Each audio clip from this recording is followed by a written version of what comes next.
game. And I know that last week, Fitz kind of found some success when he was throwing over the middle. He hit Mike Gesicki. What do you see from Higbee, and what do you need to do to slow a guy like that down? Big frame, a guy that's mobile. He can run, he can block, do a lot of good things in the offense. But we're gonna have to try to just run to the ball and just do total team defense and try to contain him. It's gonna be hard to stop him completely, but if we can contain him from making the big splash plays, I think we'll be fine.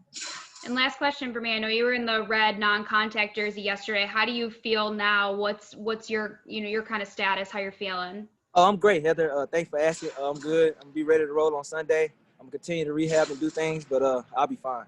Cool. Thanks, Tre. All right, thank you. Take away, Tre. Mookie Hawkins, Waffle Sports 1080. How you doing, man? What's up, man? How you doing? I'm doing good, and moving on. It's not like you haven't been in this place before. You guys were 3-0 last year. I mean, what's the mindset on making sure that you're consistent in the W column this year? Just taking it one game at a time. The LA Rams is the next game. That's the most important game. It's the one we get to play this week.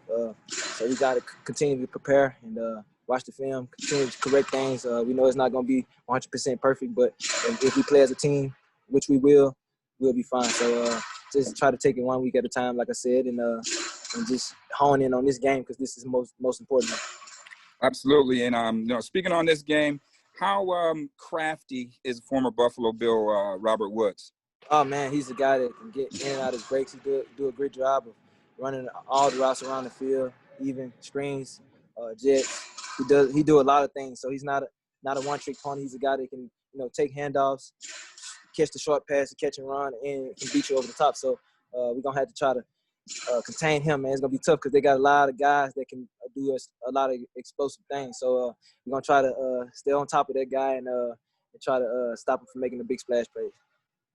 Appreciate your time, Tre. All right, no problem. Thanks. What's up, Tre? Thanks for taking some time. I wanted to ask you a little bit about Jordan Poyer. Obviously, a guy that I feel like it's kind of left under the radar a little bit when people are talking about this defense. He's made 2 big plays early on. I mean, just how important is he to this defense? What have you seen from him stepping up as a leader and a captain this year?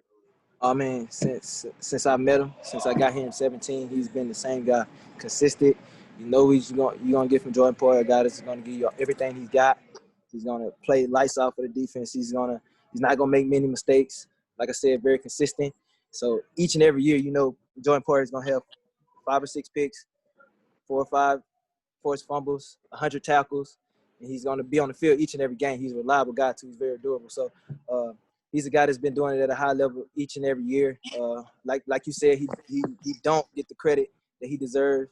But with a guy like him, it really doesn't matter to him. The only thing he cares about is what his peers and what his teammates and his coaches think about him. And that's the same for a lot of other guys in our locker room. And I think that if you continue to have that type of attitude, all good things will happen. So Poyer gonna continue to play well for us and gonna continue to make plays. And you've played almost 30 games with Levi Wallace in this league. When you see him across the field, how much confidence do you have in him? Total confidence, man. Levi, I already know. As far as like every defensive back knows in this league, man, it's tough to play the position that we play. It's a tough job. You make one great play, but you have 1,000 great plays. You have one bad play, you're the worst player on the field. So you play this position to have thick skin, which you got to have a short-term memory, in which he has, and you're going to move on and continue to get better, and that's all we can do. Everybody's not at their best game right now. We just played 2 games. We hadn't played football in 7 to 8 months. Didn't have no OTAs and things like that. So guys are still rusty. Guys are still getting into it. So you don't want to be your best right now in September. You want to play your best in November, December. So we're going to continue to get better each and every day and each and every game. And when the stakes are high, we want to be playing our best football. Thanks, Tre. Appreciate you. All right, no problem. Hey, Tre. Thad Brown and Rochester. I want to ask you about last week. Levi got some criticism with the way that game went, but you and him both had 2 or 3 passes where Ryan Fitzpatrick just put that ball in a spot where no one's going to defend it. You talk about having a thick skin. How hard is it when you can do everything right and still, give up a reception? Yeah, that's the beauty of football, right? great offense beats great defense. I mean, the perfect pass beats great defense all the time, man. You know, you hear it all the time. But, you know, playing the position that we play, it comes with a lot of scrutiny, it's so microscopic because everybody can see when you mess up. So the only thing that, you know, as a defensive back that I've learned over the years is that you can't care about what the people on the outside say about you, only what your coaches and your peers and your teammates care about, say about you. Those are things that's most important because those are the people that really know what's going on and know what calls we're in, what leverage we have, and things like that. So you can't let the outside noise mess with your confidence because at defensive back, you got to have confidence. That's the most important thing, you know, because playing this position, you're going to get beat. There's no defensive back that ever played the game that hasn't been beaten, hasn't given up a touchdown, hasn't given up a long pass. So that comes with it. That's come with the territory. Nobody's that played this position is going to go their whole career without giving up touchdowns or giving up long passes. It's unrealistic. So that's what you got to know playing this position, and you just try to make the most of the opportunities that you have. And I feel like, you know, if we continue to practice hard and hone in on our fundamentals, we'll be fine. You know, it's easy to sit here and say that on a Thursday. Is that something that you guys have to continually remind each other of? And maybe did you have to remind Levi of that this week after what happened on Sunday? I mean, I typically, you know, when things are tough, I don't try to overreact or things like that because for one bad game, Levi's had 40 great ones or 29 great ones, 28 great ones. So you can't let one game dictate the overall success or the overall, you know, how you look at a player, man. Levi's played meaningful snaps for us. Exactly on the fourth down, the goal line stand, he broke up a pass, you know. So you got to be resilient, you know, and he's one of those resilient guys, and things like that is not going to affect him. Giving up a few passes in the game is not going to affect him. We won the game. That's all that matters. So we on to the next one. Thanks, Trey. Appreciate it. Why you knocking me? Hey, Trey, it's Sal. How are you, buddy? What's up, Sal? How you doing? Good. Have you thought about the fact that you're going to be on the field, the two highest paid cornerbacks in the history of the league are going to be on the field at the same time against each other, you know, sort of, I guess. You know, I never even thought about it like that, Sal. Jalen is a good friend of mine. We talk quite a bit. We talk all the time, quite frankly. And he's a guy, man, that I really love his game. Love to watch him play. He just brings so much to the game. He's a special athlete. He's a gifted athlete, and he can do it all, man. He can tackle, play off, play press. He's long. He gets his hands on guys. He plays the football well. So for a guy like him, I don't see a weakness in his game.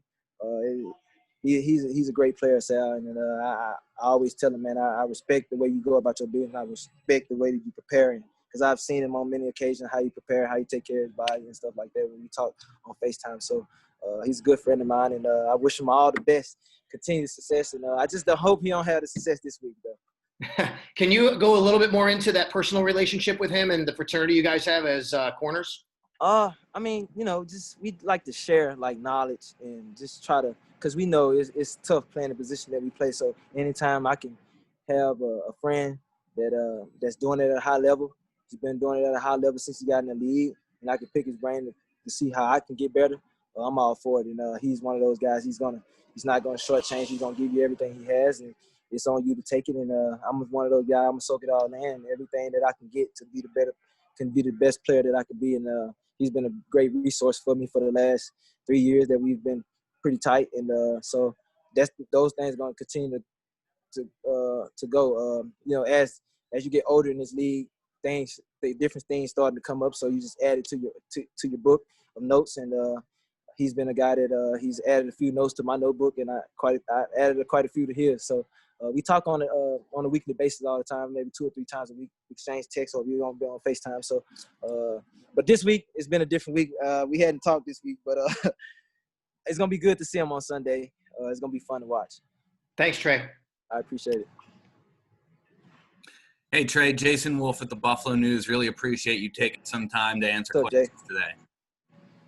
Was curious about your relationship with Jalen. He signed that massive contract extension just a few days after you signed yours. What did you think about that deal that he signed? Man, I told him. You were the highest paid guy in the league for a minute. Yeah, I told him, man, I'm very happy for him. I told him, congratulations. You deserve every dollar that you got, because you since you've been in this league, you've been one of the top guys at the position. You've been doing it at a high level, and you haven't missed time. You've been very consistent. You've been doing it year in, year out, and I've seen the work that you put in. So I'm very proud of you. I'm so happy for him. I'm extremely proud of him, man. He's earned it, man. And for him to do that and the way he did it, man, it's pretty sweet, man. And for him to do it like that, so to be the first cornerback to get $100 million, man, that's big. You know, I'm very happy for him and happy for continued success for him. How do you think your game compares to him? And what's the mindset of a lockdown corner or shutdown corner, knowing that you're not going to shut a guy out? You're not going to shut a guy out for the duration of a game. No. You got to go into the game knowing that you just want to win more than you lose, and you're not going to shut a guy out to 0 catches or 1 catch. Guys are too good in this league. Receivers are too good. Routes are too crafty. They're so technically sound now. Only thing you can do is just try to limit it. And then just knowing what I know, it's never going to be just a one-on-one matchup between you and the guy, man. You need your teammates. You're going to need your pass rush. You're going to need your linebackers, your safeties over the top. It's a total team thing. It's never a one-on-one thing, and it's something that I never look at as a one-on-one thing. So I feel like to be a great corner in the league, you got to be able to tackle, play man in zone, play off end, up and bump and run. And I think that Jalen do those things well, man. That's what makes him a great player. Thank you, Tre. I appreciate it. Hey, good afternoon, Tre. George Radney, Challenger Community News. How you doing today? How you doing, man? Great. My son in Baton Rouge at the Enterprise says you're the best cornerback in the league. And hey, anytime people come through, he's more than welcome to stop at his location. Tell him I really appreciate that, man. Yes, indeed. And for this week, with a heavy running attack that the Rams are forced, do you see that tackling will be an even bigger key this week against a punishing running game presented by the Rams? Most definitely. I feel like each and every week that tackling is very important because you don't get many reps at it. You get 1 padded practice a week, and then you own the game once you feel it in the game. So you got every opportunity you get to tackle in practice. You got to take those reps serious because those are only reps you're going to get besides going to a live game when the bullets are flying. So I feel like tackling is a huge deal every week. Our coaches do a great job of just working with us on angles and trying not to make it a one-on-one tackle. You need your teammates. You got to vice it and, try to make it a gang tackle each and every tackle because a one-on-one tackle in the NFL is very difficult to do. And guys are too shifty nowadays. So you got to sort of use your teammates and try to use your help. So I feel like our coaches do a great job of drilling great drills on how to use your leverage and use your teammates to be successful when it comes to open field tackling. Do you feel so far that the referees are allowing the guys to play? It's a lot more. They're allowing you guys, the defenders, to be a little more physical with the offensive receivers so far. I would say for the most part, but I could argue with that because I feel like the call that I got last week on the illegal contact wasn't a flag. But it is what it is. We live and we learn. We learn from it. So you just got to feel for how the referees are going to call the game in the first quarter, and then you know how to adjust your game from here on out. Beautiful. Thank you very much. Good luck this week. Man, thank you.